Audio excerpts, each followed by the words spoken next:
Des Guermates et bienvenue à la Trinité-sur-Mer. Aujourd'hui on se retrouve au ponton pour un petit tour du Turismo 7 de l'Omac. Alors si la gamme IN de l'Omac s'appelle maintenant Turismo, contrairement à ce qu'on pourrait croire intuitivement, ce bateau vient pas du tout remplacer le Turismo 710, anciennement IN 710, mais c'est un ajout à la gamme et il a un grand frère qui est en train de sortir là, qui est présenté en ce moment, qui s'appelle le 9.5 et je suppose que c'est pareil, il vient pas remplacer de bateau, il vient s'ajouter à la gamme. Donc chez l'Omac on trouve les bateaux assez design et performance que sont les Adrenalina et les grands Turismo. Là c'est les petits frères les Turismo. Alors par contre on n'a pas du tout à se plaindre du design, c'est tout aussi design. On fait pas une grosse descente en gamme, on ne tombe pas non plus sur les IN qui sont pas du tout des bateaux bas de gamme mais qui sont moins léchés et moins équipés.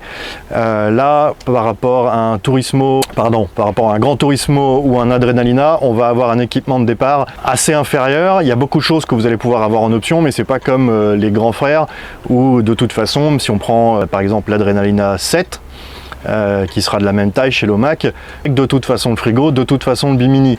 Les choix que vous aurez, c'est une ou deux petites options, éventuellement des WC, et sinon ce sera les coloris de la sellerie, des flotteurs et ce genre de choses. Mais si vous voulez un Pont-en-Tech, vous voulez des choses comme ça, vous voulez un frigo, ça devient des options. C'est possible, vous pouvez avoir un bateau aussi équipé qu'un Adrenalina, mais vous partez sur de l'option. Évidemment, le plus important quand on s'achète un bateau, c'est le poste de pilotage. Alors là, il y a une console qui, je pense, est de loin une des plus belles consoles du marché, parce elle se remarque assez facilement, elle a un minimum d'ergonomie. Alors il y a quand même quelques petits trucs étranges. Par exemple, le levier de vitesse tombe bien sous la main, il est en position haute, ce qui ne va pas gêner, par exemple, un utilisateur qui viendrait de Capelli ou de bateaux comme ça, ou même finalement des autres Lomac, parce que le levier de vitesse est positionné relativement haut, ce qui fait qu'on a le bras un peu en hauteur. Si vous avez des commandes électriques et qu'il n'y a aucune raison de maintenir la commande, ça posera absolument aucun problème parce que vous réglez ce problème-là. Là où c'est un peu étrange, c'est que si vous êtes un grand gabarit, même là en fait il faudrait pouvoir, ce qui n'est pas le cas sur ce volant, l'incliner parce qu'on a une position, comme le volant est très haut et qu'il est pas mal orienté comme ça, il tombe bien sous la main, mais on a l'impression d'être un poil trop bas. Vous voyez, c'est comme si la console avait été conçue pour un bateau plus gros et pour quelqu'un qui ferait 2 mètres de large comme de hauteur. Donc on a un peu comme si vous conduisiez pour la première fois une énorme voiture, un énorme SUV, et cette sensation de conduire la voiture de papa. Après, en réalité, il n'y a absolument rien de gênant. Par exemple, il y a un pare-brise sans main courante autour. Alors c'est très esthétique, en plus il a ce côté teinté avec ce noir là et ce motif, comme sur les voitures qui en réalité étaient créées pour disperser la chaleur. Alors je sais pas si ça a une utilité sur ce pare-brise là, mais c'est un côté assez esthétique. Et même s'il n'y a pas de main courante autour de la console, c'est pas du tout gênant. Pour une raison simple, c'est comme la console est relativement haute, en fait le pare-brise fait un minimum saut devant, et on retrouve sur les côtés ces très grandes poignées qui descendre jusqu'en bas, ce qui fait que vous pouvez venir de l'avant tout en vous tenant. Le copilote, il trouve ces deux poignées là, il peut s'accrocher et tenir à sa vie, ça bouge pas et vraiment il risque pas grand chose. Si vous êtes sur le côté en navigation, vous pouvez mettre une main ici, une main là et vous pouvez rider la vague sans souci. Après derrière là vous avez pas de quoi vous tenir. Et en position assis, c'est là où si vous avez des cale-pieds, disons que c'est bien pour caboter, mais en mer formée, même si le bateau va être un peu levé, clairement il y a un souci avec le volant là. Pour moi en tout cas il est trop loin. Pourtant du haut de mes 1m83, je suis pas non plus un petit gabarit, mais bon, vous serez mieux comme ça. Après il y a des choses un peu étranges comme ces rangements devant qui ont le mérite d'exister, mais c'est bizarre parce qu'un téléphone va pas rentrer dedans. Ici il y a des évacuations, donc au moins si de l'eau vient dedans ça partira, mais j'avoue que je sais pas très bien ce qu'on peut mettre dedans pertinemment. Alors moi je peux mettre mon téléphone debout, alors j'ai pas utilisé Waze en bateau, mais ils ont le mérite d'exister. Au milieu on va trouver ce panneau qui est quand même vachement bien fait avec des boutons, et là typiquement ça fait haut de gamme quoi. C'est pas des équipements, c'est pas quelque chose que vous allez trouver sur un bateau d'entrée de gamme, ce qui prouve bien qu'on n'est pas non plus sur un bateau d'entrée de gamme. On a ces deux emplacements au-dessus, sur cette espèce de faux carbone là, on va retrouver les compteurs Yamaha, donc qui sont extrêmement lisibles si vous êtes habitué au Yamaha. Il y a un emplacement pour un compas, c'est plus traditionnel qu'autre chose parce que je suis pas sûr que grand monde s'en serve, et à droite vous avez la place pour un GPS de 7 pouces.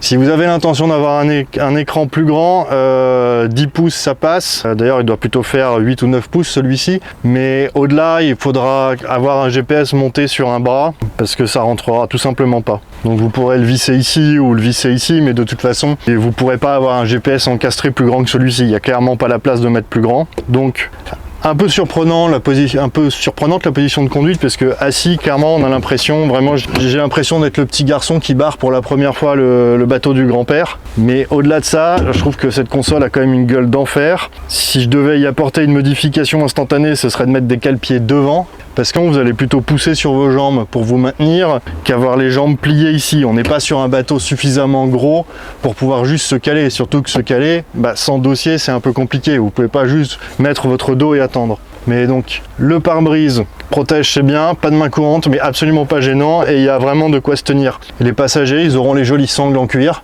qu'il y a derrière. Et surtout, on a 2 passes avant, comme ça, des flotteurs en collage, et que la remontée de la coque est assez basse. Finalement, c'est vraiment les flotteurs eux-mêmes qui sont le plus à l'intérieur. On a 2 passes avant vachement larges, même au plus fin, c'est-à-dire ici, j'arrive à tenir debout. Alors je me retrouve un peu penché vers l'extérieur, mais c'est pas grave parce que j'ai la main courante sur le côté, qui en plus à la bonne hauteur pour que j'ai de la force, et les 2 mains courantes sont là-dessus. Contrairement aux Z-Arena, le bolster, lui, il est parfaitement au centre. Sur les Z-Arena, si vous êtes déjà allé par exemple, ou un Gran Turismo, le bolster est légèrement décalé vers tribord pour que le pilote se retrouve vraiment face au volant, et le copilote, c'est pas grave, il n'est pas parfaitement derrière la console, mais ce qui fait que vous avez souvent un passe avant plus large à bâbord. Ici c'est pas le cas, ça a l'air parfaitement centré. En même temps, le bolster est vraiment large, puisque si je suis appuyé ici en appui fessier avec le volant face à moi, alors je suis pas juste derrière le pare-brise comme c'est le cas sur les Z-Adrenalina, je suis plus décalé sur bâbord, mais si je regarde la couture qui est ici, il y a clairement, je suis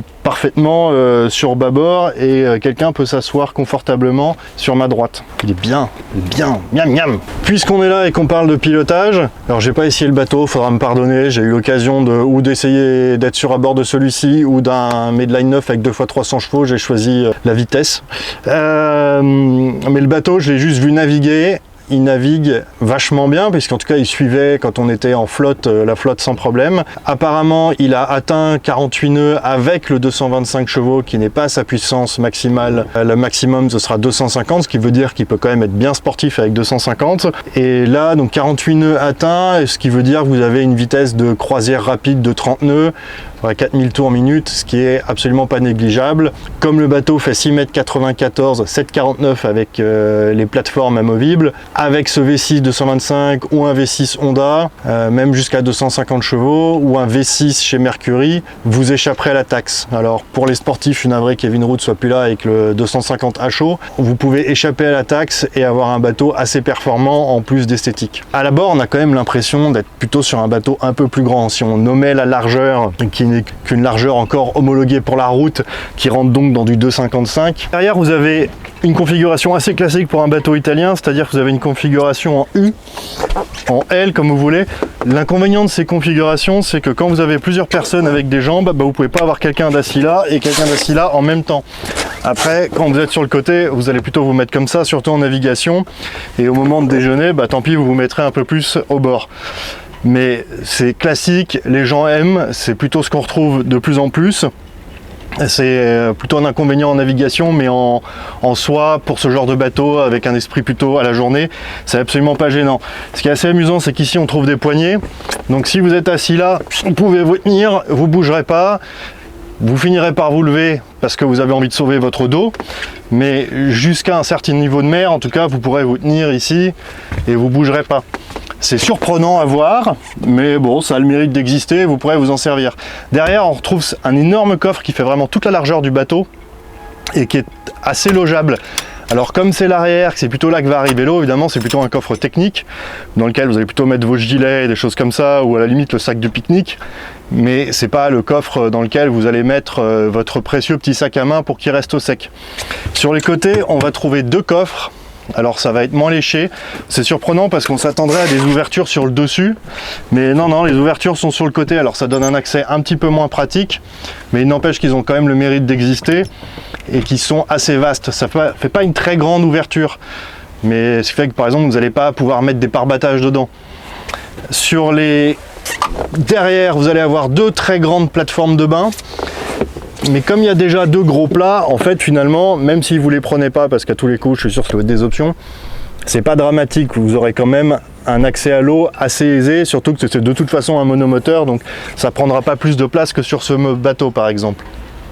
Les échelles de bain chez Lomac qui sont intégrées et qui coulissent sont de très bonne taille. Le seul inconvénient, c'est qu'on ne va pas avoir de poignée sur le dessus pour se tenir. C'est-à-dire quand vous essayez de remonter sur le bateau, vous allez un peu être en train de chercher où vous accrocher. Alors si vous avez la plateforme, ce qui est bien, c'est que vous pouvez aller chercher l'autre bout de la plateforme. Mais ça reste des plateformes très utilisables. Contrairement au Turismo, etc., il n'y a pas de pont en tech là, même sur les plateformes. Ici, ça va être de l'option si vous voulez un pont en tech ou si vous voulez un pont en mousse Eva, ce genre de choses, c'est quelque chose qu'il faudra rajouter. Ça ne vient pas d'office avec le bateau, mais on n'est pas non plus au même tarif. Ici, les dossiers qui sont vachement sympas parce que vous pouvez les incliner. Ils viennent pas se mettre à plat à l'arrière comme on peut voir sur certains bateaux, mais déjà ils ont une inclinaison qui fait que vous vous mettez assez facilement allongé dans une position confortable. Les assises, elles, c'est un peu un regret, on voudrait qu'elles soient un peu plus épaisses, elles manquent un peu de moelleux, c'est-à-dire que si vous essayez de faire une sieste dessus, vous n'allez pas retrouver le confort d'un lit, même d'un lit basique. Hein. Ça reste vraiment pour la journée. Sur les côtés, vous avez ces deux supports rigides et vous avez des taquets. Contrairement au modèle plus haut de gamme, c'est pas des taquets rétractables, mais c'est des taquets de bonne taille, en tout cas pour les amarres qu'on va utiliser sur un bateau comme celui-ci. Sur les côtés, spécificité, je sais pas si vous avez pu remarquer, les flotteurs sont pas arrondis, mais ils sont vraiment coupés droit. Évidemment, pour être coupé droit, il y a du polyester dedans, il y a vraiment un rond rigide à l'intérieur, ce qui fait que vous allez perdre le côté absorption de choc. Donc attention à vos manœuvres, allez pas taper l'arrière du bateau, vous le sentirez passer et ça risque de créer des dégâts qui seront un peu coûteux. Au-delà de ça, pour tout le reste, si vous faites partie de ces gens qui veulent un semi-rigide justement en se disant je peux taper dans un truc, ça va pas casser mon bateau, là ça peut le faire. Il y a des marques qui ont fait ça avant et qui ont abandonné justement pour ces problèmes-là de solidité. Là, Lomac étant excellent en finition, on peut supposer que ça tiendra si vous tapez pas un quai. Ici, tout autour de l'assise, on va retrouver l'emplacement pour mettre un bimini. Sur les bateaux plus haut de gamme, ils sont fournis et vous avez juste à choisir finalement la couleur. Là, c'est une option, mais au moins le bateau est prééquipé.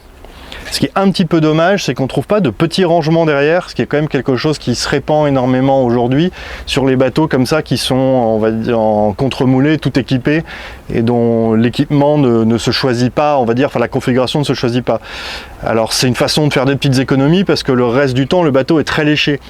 Si le bateau fait des petites économies à droite à gauche par rapport à ses grands frères, à aucun moment, mais vraiment aucun, on a l'impression de passer sur un bateau de qualité inférieure. Et ça, c'est quand même un point assez positif. On n'a pas l'impression qu'ils ont retiré des trucs à droite à gauche qui sont quand même essentiels sur un bateau pour obtenir un prix de départ plus attractif. Ici, vous allez retrouver dans ce carré la possibilité de mettre une table qui est facilement rangeable devant et la table elle-même sert d'extension de bain de soleil. Donc pour mettre la table, rien de plus simple, vous avez ce pied rétractable qui s'installe ici, vous montez le pied et après voilà la table, facile à installer, qui se déplie. Donc comme je disais, vous ne pourrez pas vous mettre ici s'il y a quelqu'un d'assis là, mais vous pourrez vous mettre un peu plus au bord et vous gardez quand même une circulation sur le bateau relativement aisée. Et ça, c'est franchement un truc assez bien dessiné. Pour utiliser l'extension de bain de soleil, il suffira de retirer la table, on retire le pied. Pour mettre l'extension de bain de soleil, on déplie la table, on vient l'installer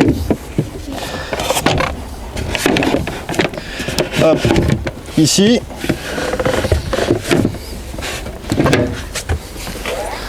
Plus qu'à installer le coussin, qu'il faudra évidemment fixer, mais à ce moment-là, vous vous retrouvez avec cette grosse surface assez confortable, à part évidemment le moelleux qui pourrait être meilleur. Ce qui est d'ailleurs assez amusant, c'est que finalement les dossiers sont plus moelleux que l'assise. Mais là, vous avez vraiment une très grande surface et vous pouvez marcher dessus facilement, accéder à l'arrière. Vous n'avez pas une marche trop compliquée. Le dossier est facilement enjambable. Donc pour retirer, il suffit de prendre le coussin, l'extension de bain de soleil. Si je ne l'ai pas fait là, évidemment, bien penser à tout fixer en navigation si vous voulez garder le bain de soleil.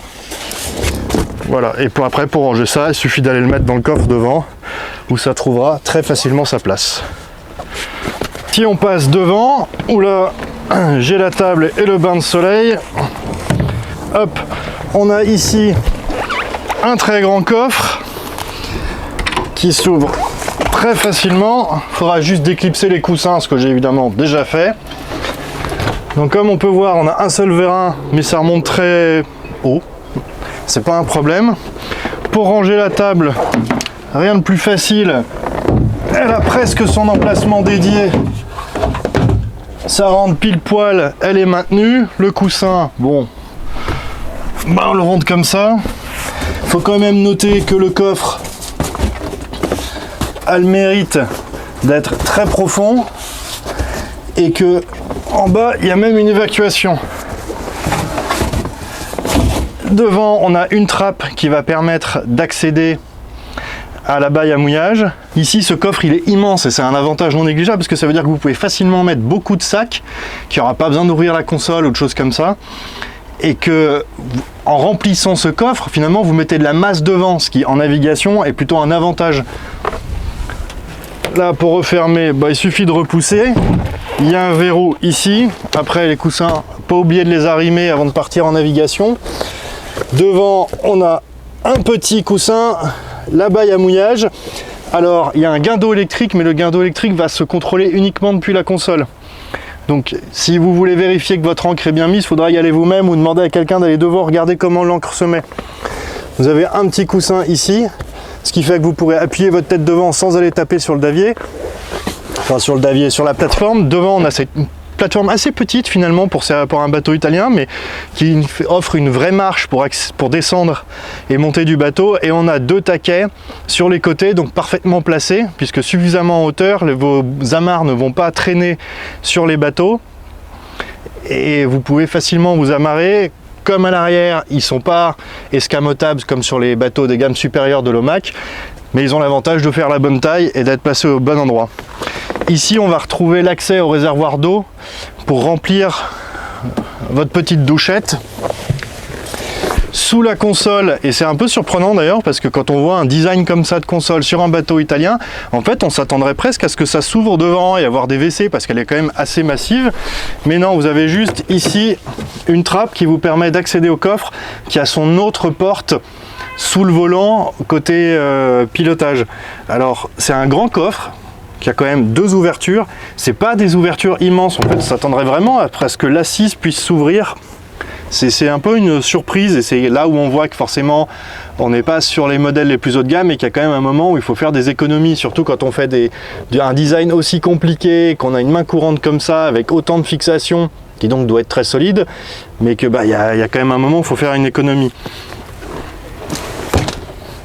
L'assise, et ça il faut quand même le noter parce que l'Omac c'est quand même pas leur point fort sur leur joli bateau, est relativement confortable. Si vous êtes vraiment trop grand, c'est pas le pire des bateaux, il n'y a pas énormément de place, vous êtes obligé d'avoir les jambes comme ça. Alors moi je fais du 44 et mes pieds tiennent pile poil. Si vous faites du 45-46, il va falloir commencer à décaler vos pieds. Mais là on a un dossier, alors c'est pas un dossier complet, c'est juste un appui dorsal, mais ça vient se mettre au bon endroit. Et ça c'est un point commun de quasiment tous les semi-rigides, surtout maintenant on veut des flotteurs épurés. Là on a des poignées assez décoratives qui vont forcément s'abîmer, comme celle-ci qui commence à se tendre si vous mettez vos pare-battages dessus. Donc il faudrait peut-être ajouter des petits anneaux, parce que surtout là sur les deux tiers arrière, en fait on n'a rien pour mettre les pare-battages, donc vous pouvez toujours les mettre sur les poignées ici. Heureusement c'est un bateau qui a une circulation assez aisée, où vous pouvez passer des deux côtés de la console, ce qui veut dire que même si c'est le cas ici où vous avez une amarre et des pare-battages, vous pourrez toujours aller à l'arrière du bateau en passant devant la console. Il y a certains bateaux où c'est pas possible, ici c'est possible et assez facilement. À l'avant, vous pouvez avoir une extension de bain de soleil qui va donc faire un lien ici et qui va venir boucher le passage avant, ce qui fait que vous aurez un bain de soleil complet. Mais après, si vous voyez, comme vous pouvez le voir devant, en fait vous avez un bain de soleil déjà relativement grand pour mettre plusieurs personnes. Alors ils ne pourront pas se mettre tournés vers l'avant si vous n'avez pas l'extension, sauf à avoir juste les jambes qui passent par-dessus comme ça. Mais déjà, hop, comme ça, mais déjà il y a un bain de soleil assez conséquent, donc c'est pas forcément l'option à cocher en premier.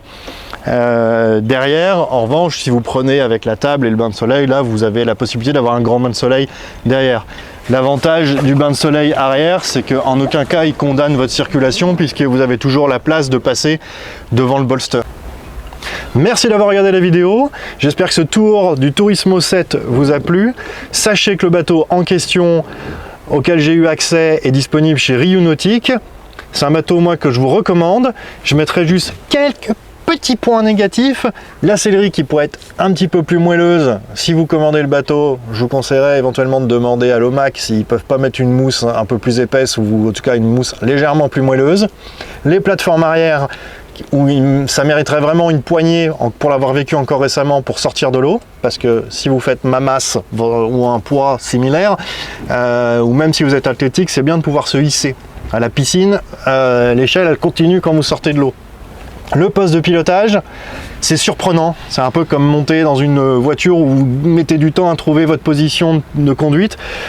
Il faut au moins un volant réglable. C'est le seul truc, je vous dis, quand vous commandez si vous commandez le bateau, en tout cas, demandez un volant réglable. Si vous êtes très grand, aucun problème. Si vous êtes d'un gabarit plus petit, ça peut être un peu plus gênant.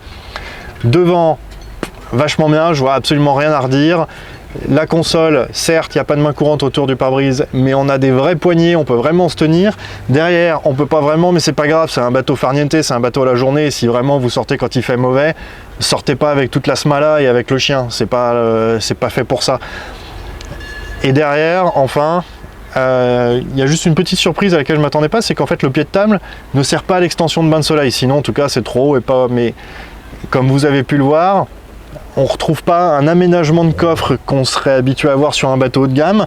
On a des coffres, ils sont pratiques, il n'y a juste pas des ouvertures très grandes. Mais c'est globalement un très beau bateau. Le mat ski, en option, mais absolument inutilisable si vous voulez relever votre moteur. Donc il faut qu'il soit escamotable et en tout cas pour pouvoir le retirer de son emplacement. Il est en option, là actuellement il n'y en a pas sur ce bateau.